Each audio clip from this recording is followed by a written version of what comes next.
कर लेते हैं एंटीबॉडीज के कुछ इंपॉर्टेंट फीचर्स। और मुझे ऐसा जरूरी लगा कि इस टॉपिक को हम लोग नहीं छोड़ते हैं, क्योंकि कई बारी इन पॉइंट से सीएसआईआर नेट में भी और डीबीटी जेआरएफ में भी प्रश्न पूछे गए हैं, तो क्यों गंवाना उन नंबरों को। तो चलो पढ़ लेते हैं। ये जो एंटीबॉडीज होती हैं ये मेम्ब्रेन के प्रोटीन्स भी हो सकते हैं और ये प्लाज्मा के अंदर सिक्रीट हुए प्रोटीन्स भी हो सकते हैं। कल वाले वीडियो में हमने देखा था कि मान लो ये हमारी बी सेल है और इस बी सेल के ऊपर दो एंटीबॉडीज लगी हुई होती हैं, और वो दो एंटीबॉडीज कौन कौन सी थी। पहली हमारी आईजीएम और पीछे लगी हुई होती है आईजीडी। तो हम लोगों ने देखा था कि जैसे ही इस बी सेल यानी इस प्रोफेशनल एंटीजन प्रेजेंटिंग सेल को होस्ट की बॉडी में कोई पैथोजन घूमता हुआ मिल जाएगा, वैसे ही ये बी सेल अपने आईजीएम एंटीबॉडी की हेल्प से उस एंटीजन को पकड़ लेगी। तो ये हमारी आईजीएम और आईजीडी एंटीबॉडी यहां पर इस बी सेल के लिए बी सेल रिसेप्टर की तरह काम कर रही है, यानी ये बीसीआर की तरह काम कर रही है। तो होगा क्या, जैसे ही उस पैथोजन को, उस स्पेसिफिक एंटीजन को ये आईजीएम एंटीबॉडी पकड़ेगी और पकड़ने के बाद अपने जो पैराटोप्स हैं यहां पर उसको लगा लेगी। तो मान लो ये ब्लैक कलर से जो डिनोट किया गया है ये हमारा फॉरेन मॉलिक्यूल है। तो आईजीएम ने उस स्पेसिफिक फॉरेन मॉलिक्यूल को पकड़ा और पकड़ने के बाद अपनी एंटीजन बाइंडिंग साइट, जिन्हें हम पैराटोप बोलते हैं, उन पर चिपका लिया। और ये जो आईजीडी होती है ये पीछे से सिर्फ हेल्प करती है, ये अपनी एंटीजन बाइंडिंग साइट पर उस फॉरेन मॉलिक्यूल को बिल्कुल नहीं चिपकाती। यानी एक तरीके से ऐसे मान लो कि ये आईजीएम है प्रोफेसर साहब और ये आईजीडी है उनके असिस्टेंट। तो असिस्टेंट काम का क्रेडिट नहीं लेते हैं, काम का क्रेडिट लेंगे ये प्रोफेसर साहब। तो होगा क्या, जैसे ही ये आईजीएम उस एंटीजन को पकड़ेगी वैसे ही इस बी सेल के न्यूक्लियस पर सिग्नल जाएगा और वो सिग्नल पहुंचाने का काम एक अलग मॉलिक्यूल होता है, जिसके बारे में हम मॉलिक्यूल्स जब पढ़ेंगे जो बी सेल के ऊपर एक्सप्रेस होते हैं उस वाले वीडियो में देखेंगे। तो फिलहाल के लिए ये समझो कि इस बी सेल रिसेप्टर ने उस एंटीजन को पकड़ा और एंटीजन को पकड़ने के बाद एक दूसरा मॉलिक्यूल होगा जो इस बी सेल के सरफेस पर ही लगा हुआ होगा। क्योंकि इस बीसीआर की साइटोसोलिक टेल छोटी है, यानी इसकी पूंछ छोटी है, तो ये हमारी इस बी सेल के न्यूक्लियस तक सिग्नल को ट्रांसमिट नहीं कर पाती। तो इसका मतलब है कि हमें कोई ऐसा मॉलिक्यूल चाहिए जिसकी पूंछ लंबी हो, जिसकी साइटोसोलिक टेल लंबी हो, जो उस सिग्नल को न्यूक्लियस तक पहुंचा दे। तो ऐसा एक मॉलिक्यूल होगा और वो क्या करेगा, ये बीसीआर उस मॉलिक्यूल तक सिग्नल ट्रांसमिट कर देगा जो कि इसी बी सेल के सरफेस पर प्रेजेंट होगा। और जैसे ही उसके पास ये सिग्नल जाएगा वो सिग्नल को अपने टेल से ट्रांसमिट करते हुए न्यूक्लियस तक पहुंचा देगा इसी बी सेल के। और न्यूक्लियस जैसे ही न्यूक्लियस एक्टिवेट होगा वैसे ही ये बी सेल भी जाग जाएगी और ये एक्टिवेट हो जाएगी। तो आगे क्या होगा, जैसे ही ये बी सेल एक्टिवेट होगी, दूसरे रंग से लिख लेते हैं वरना सब मिल जाएगा। तो जैसे ही ये बी सेल एक्टिवेट होगी यानी इसका न्यूक्लियस जागेगा और न्यूक्लियस जागने के बाद न्यूक्लियस इस बी सेल को जगा देगा, तो ये सेल एक्टिवेट हो जाएगी। और जैसे ही ये एक्टिवेट होगी वैसे ही ये दो सेल्स में फर्दर डिफरेंशिएट हो जाती है। पहली होती है हमारी इफेक्टर बी सेल, जिनको हम प्लाज्मा सेल्स भी बोलते हैं, और जो दूसरी होती हैं वो बनती हैं मेमोरी सेल।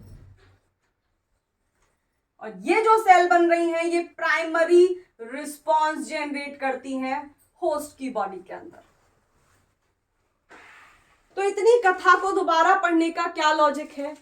लॉजिक ये है कि ये पॉइंट समझना है और पॉइंट आप समझ में आएगा कि जो एंटीबॉडीज होती हैं ये मेम्ब्रेन पर लगे हुए प्रोटीन्स भी हो सकते हैं। एंटीबॉडीज क्या होती हैं? प्रोटीन्स होते हैं। तो इस बी सेल के सरफेस पर आपको दो एंटीबॉडीज दिख रही हैं आईजीएम और आईजीडी। तो इसका मतलब ये हुआ कि ये जो एंटीबॉडीज होती हैं वो किसी सेल के सरफेस पर भी प्रेजेंट हो सकती हैं और ये सिक्रीटेड प्रोटीन भी हो सकते हैं। और सिक्रीटेड प्रोटीन्स कहां पाए जाते हैं? ब्लड के प्लाज्मा के अंदर। तो आगे देखो, जब ये बी सेल एक्टिवेट हुई थी तो एक्टिवेट होने के बाद ये दो तरीके की सेल में कन्वर्ट हुई थी। हमारी पहली इफेक्टर बी सेल और दूसरी मेमोरी सेल्स बनी थी उस स्पेसिफिक पैथोजन के लिए। तो ये जो इफेक्टर बी सेल और प्लाज्मा सेल्स बनी हैं जो कि प्राइमरी रिस्पांस होस्ट की बॉडी में जनरेट कर रही हैं, ये कैसे प्राइमरी रिस्पांस जनरेट कर पा रही हैं? ये हमारी एंटीबॉडीज को सिक्रीट कर रही हैं और वही जो एंटीबॉडीज होंगी वही ब्लड के प्लाज्मा के अंदर सिक्रीट हो जाती हैं। तो यहां पर भी एंटीबॉडीज हैं और क्योंकि ये एंटीबॉडीज ब्लड के प्लाज्मा में सिक्रीट हुई हैं, इसका मतलब एंटीबॉडीज जो होती हैं वो किसी सेल के सरफेस पर भी लगी हुई हो सकती हैं और वो सिक्रीटेड प्रोटीन भी हो सकते हैं जो कि हमारे ब्लड के प्लाज्मा में पाए जाएंगे। तो आ गया होगा पहला पॉइंट समझने में। तो अब बात आती है कि ये जो एंटीबॉडीज होती हैं इनको कौन से ऑर्गेनेली बनाने का काम करते हैं या फिर सिंथेसाइज करते हैं? तो होस्ट की बॉडी के अंदर जो ER बाउंड राइबोसोम होते हैं, यानी क्योंकि हमको पता है कि ये जो एंटीबॉडीज होती हैं वो एक तरीके के प्रोटीन है, तो होस्ट की बॉडी के अंदर प्रोटीन फैक्ट्री कौन सा ऑर्गेनेली होता है? राइबोसोम। तो वो राइबोसोम जो ER बाउंड होते हैं वो राइबोसोम इस एंटीबॉडीज को सिंथेसाइज करते हैं, इनका फॉर्मेशन करते हैं। अब आगे जो लिखा हुआ है वो पहले हम समझने की कोशिश करते हैं। 2 पॉइंट्स लिखे हुए हैं तो इनमें ऐसा कुछ समझने के लिए है नहीं। तो क्या लिखा हुआ है कि ये जो एंटीबॉडीज होती हैं इस बी सेल के अंदर जितने भी न्यूक्लियर जीन्स होते हैं वो इनको एनकोड करते हैं। इसका मतलब क्या हुआ कि बी सेल के अंदर जो न्यूक्लियस के अंदर जीन्स होंगे वो जीन्स इन एंटीबॉडीज के फॉर्मेशन को एनकोड करते हैं। तो वही लिखा हुआ है कि ये जो एंटीबॉडीज होती हैं वो न्यूक्लियर जीन्स के द्वारा एनकोड की जाती हैं बी सेल के अंदर। और आगे है कि ये एन लिंक्ड ग्लाइकोसाइलेटेड प्रोटीन्स होती हैं। अब आगे समझने की कोशिश करो, ये हम लोग हटा देते हैं।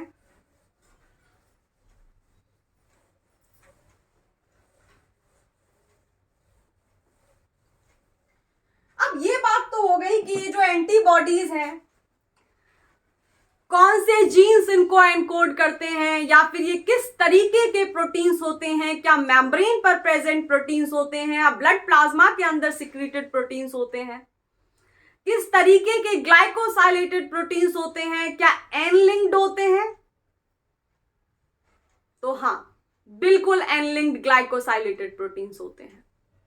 तो ये सब चीजें हो गई कि भाई ये किस तरीके के होते हैं। अब बात आती है कि ये जो एंटीबॉडीज होती हैं ये काम क्या करती हैं।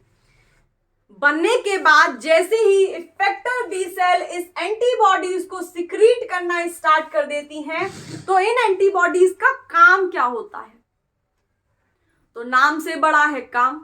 तो अब जान लेते हैं हम काम के बारे में। तो देखो इधर, ये जो एंटीबॉडीज होती हैं वो होस्ट की बॉडी के अंदर जितने भी एक्स्ट्रा सेलुलर पैथोजन होते हैं उनको रिमूव करने का काम करती हैं। और आगे जो है दूसरा पॉइंट, इसी में एक सब पॉइंट है, इसका दूसरा काम क्या होता है कि ये किसी किसी केस में ऑप्सोनिन की तरह भी काम करती हैं। अब ये टर्म हो गया नया, तो इसको समझ लेते हैं। मान लो कि होस्ट की बॉडी में कोई फॉरेन मॉलिक्यूल एंटर हुआ और जैसे ही वो फॉरेन मॉलिक्यूल होस्ट की बॉडी के अंदर एंटर होगा वैसे ही हमारी जो एंटीजन प्रेजेंटिंग सेल हैं और इम्यून सेल्स हैं वो एक्टिवेट हो जाएंगी।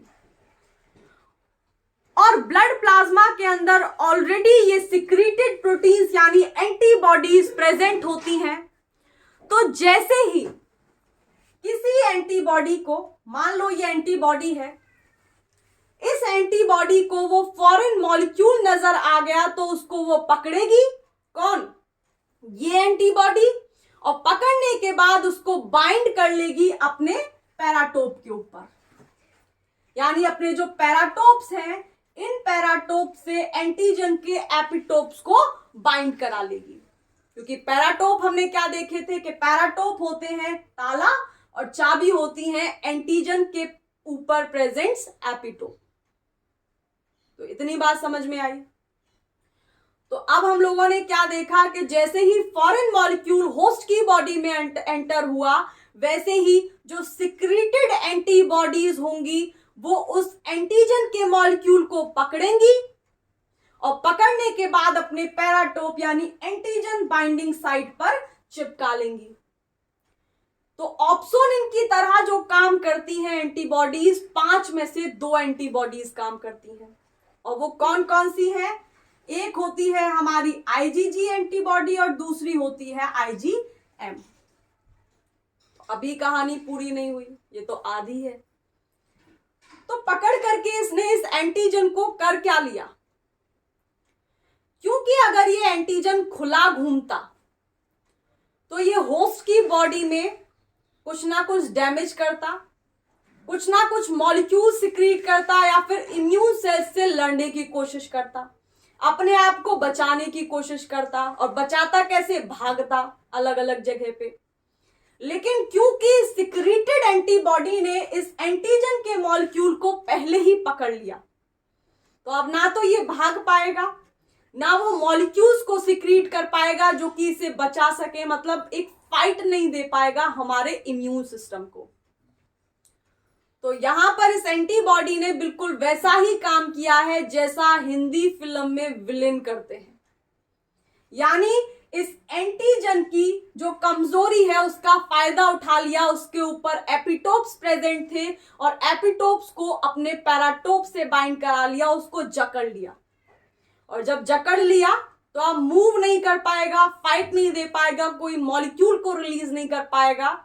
इसका मतलब क्या होगा कि ये अब अपने आप को बचाने में असमर्थ है।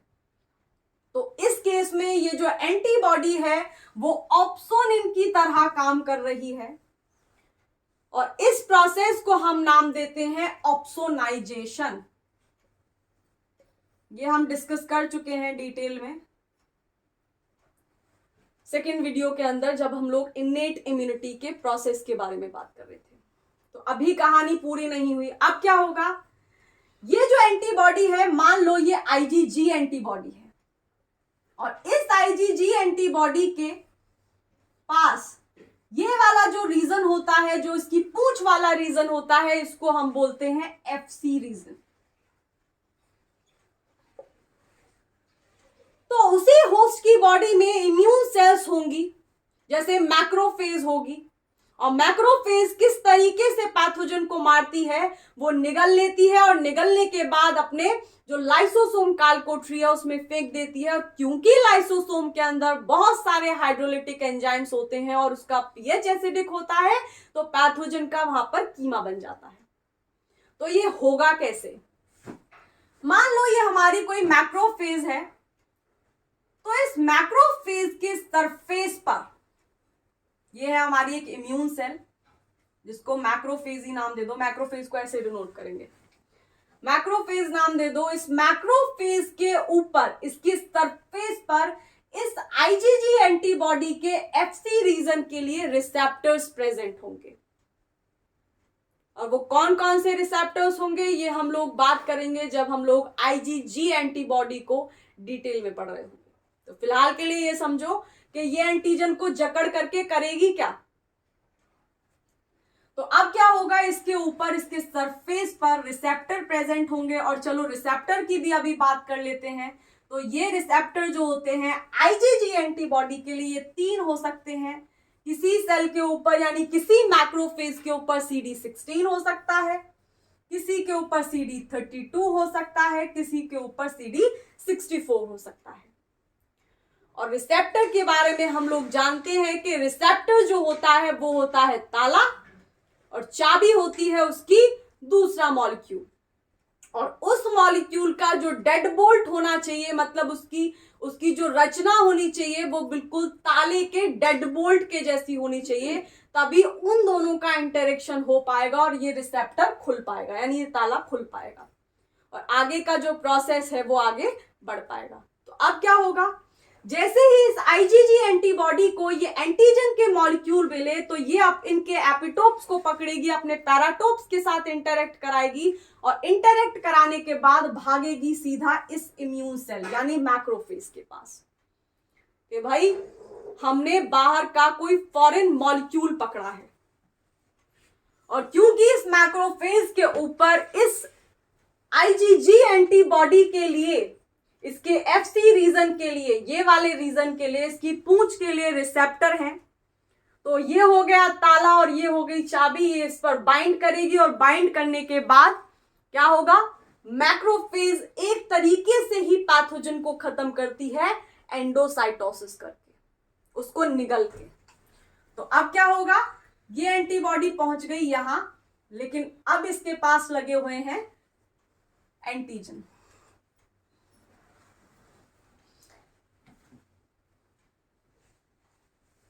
तो एंटीजन के साथ साथ ये एंटीबॉडी का भी एंडोसाइटोसिस कर लेगी और एंडोसाइटोसिस करने के बाद ये इसको भेज देगी, इन दोनों को भेज देगी लाइसोसोम के अंदर। और हम लोग जानते हैं कि लाइसोसोम जो है वो हाइड्रोलिटिक एंजाइम्स में रिच होता है, यानी उसमें बहुत सारे हाइड्रोलिटिक एंजाइम्स होते हैं, ग्लाइकोसाइडेज, प्रोटीएज, लाइपेज, और इसका जो पीएच होता है क्योंकि वो भी एसिडिक होता है, तो इसी वजह से ये जो अच्छा खासा एंटीजन का प्रोटीन का मॉलिक्यूल था, ये प्रोटीन का मॉलिक्यूल बहुत सारे पीसेस, यानी लाइसोसोम के अंदर बहुत सारे पीसेस, बहुत सारी अलग अलग सेट की साइज की पेप्टाइड चेन में कन्वर्ट हो जाएगा और इस एंटीजन का वहीं खात्मा हो जाएगा। तो यहां पर ये जो एंटीबॉडी थी इसने ऑप्सोनिन की तरह काम किया, यानी पैथोजन को वीक करने का काम किया।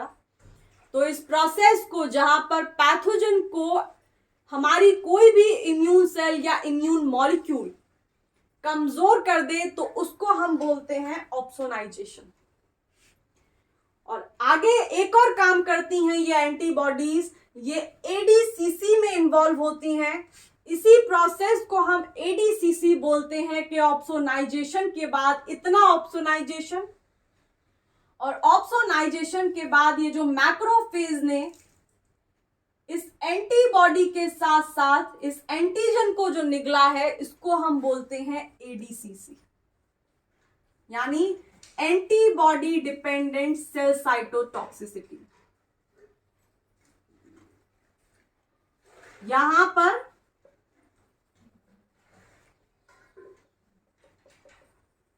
पर केवल एंटीजन को नहीं सटका है, बल्कि एंटीबॉडी को भी सटक लिया है। तो इस प्रोसेस को हम नाम देते हैं एडीसीसी, यानी एंटीबॉडी डिपेंडेंट सेल साइटोटॉक्सिसिटी। तो ये तीन काम हमारे एंटीबॉडीज करती हैं, मेजर काम, कि किसी एक्स्ट्रा सेलुलर पैथोजन को बॉडी से एलिमिनेट करना, ऑप्सोनिन यानी विलेन की तरह काम करना, और तीसरा एडीसीसी करा देना। ये तीनों काम ये एंटीबॉडीज करती हैं। अब आगे देखो, आगे वाले पॉइंट से डीबीटी में एक बार प्रश्न पूछा गया था, तो थोड़ा ध्यान से समझना।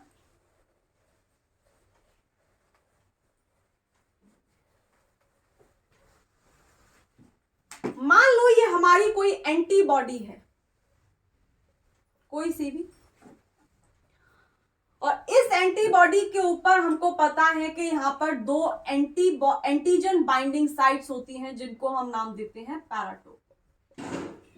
इनको हम बोलते हैं एंटीजन बाइंडिंग साइट्स।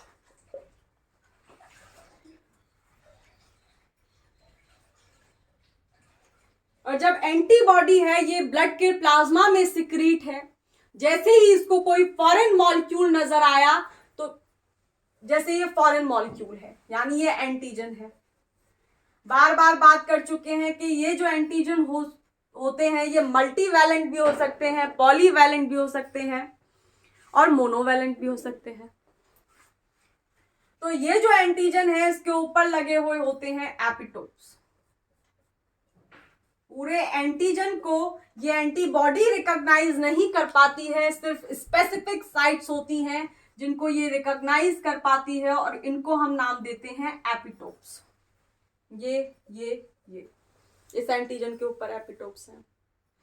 तो अब क्या होगा, ये एंटीजन होस्ट की बॉडी के अंदर घुस गया और घुसने के बाद हमारे ब्लड के प्लाज्मा में ये एंटीबॉडी ऑलरेडी प्रेजेंट है।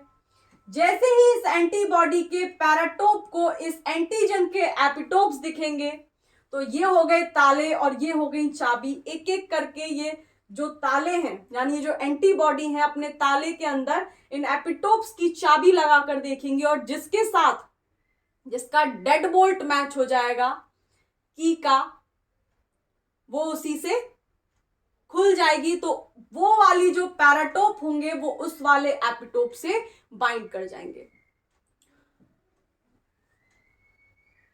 तो आगे जो हम पॉइंट समझने वाले हैं ये समझने वाले हैं कि ये जो एंटीजन और एंटीबॉडी का इंटरेक्शन हो रहा है यानी एंटीबॉडी के पैराटोप का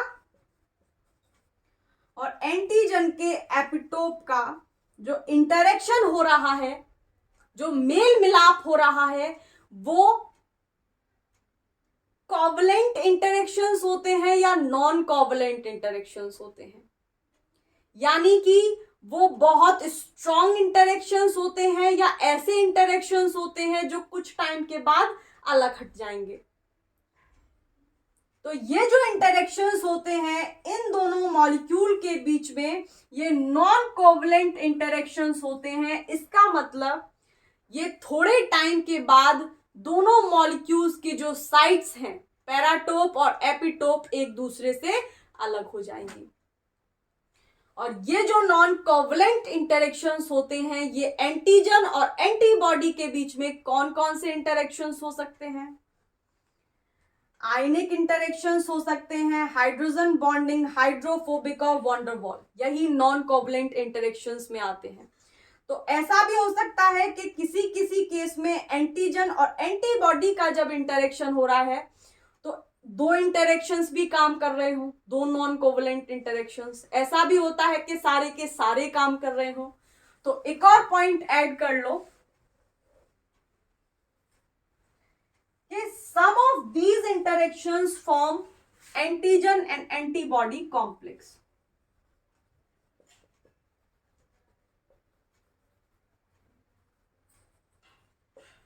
interactions form antigen antibody complex. ठीक है, तो इन सारे इंटरेक्शंस का सम मतलब है कि कहीं दो इंटरेक्शन भी हो सकते हैं, कहीं एक भी काम चला सकता है, कहीं चारों के चारों भी हो सकते हैं। तो ये जो इंटरेक्शंस होते हैं यही इंटरेक्शंस हमारा एंटीजन और एंटीबॉडी के कॉम्प्लेक्स को फॉर्म कर देते हैं। तो ये कुछ पॉइंट्स थे जहां से क्वेश्चंस पूछ लिए गए थे, डीबीटी के अंदर ज्यादा, नेट में भी देखा गया था। और वो क्वेश्चंस कौन से हैं ये हम लोग जब इम्यूनोलॉजी खत्म कर लेंगे, क्योंकि ज्यादा नहीं बची है, थोड़ी सी ही बची है, तो खत्म कर लेंगे, उसके बाद हम लोग क्वेश्चंस भी लगाएंगे। कोई फायदा नहीं है इतने टॉपिक्स कवर करने का if you are not able to solve questions, right. और इस टॉपिक को हम लोग यहीं पर खत्म करते हैं और कल हम लोग एंटीबॉडी शुरू करेंगे, यानी 5 एंटीबॉडीज होती हैं, एक एक एंटीबॉडी को उठाएंगे और उनके बारे में डिटेल में पढ़ेंगे। तो इसी के साथ इस लेक्चर को यहीं खत्म करते हैं।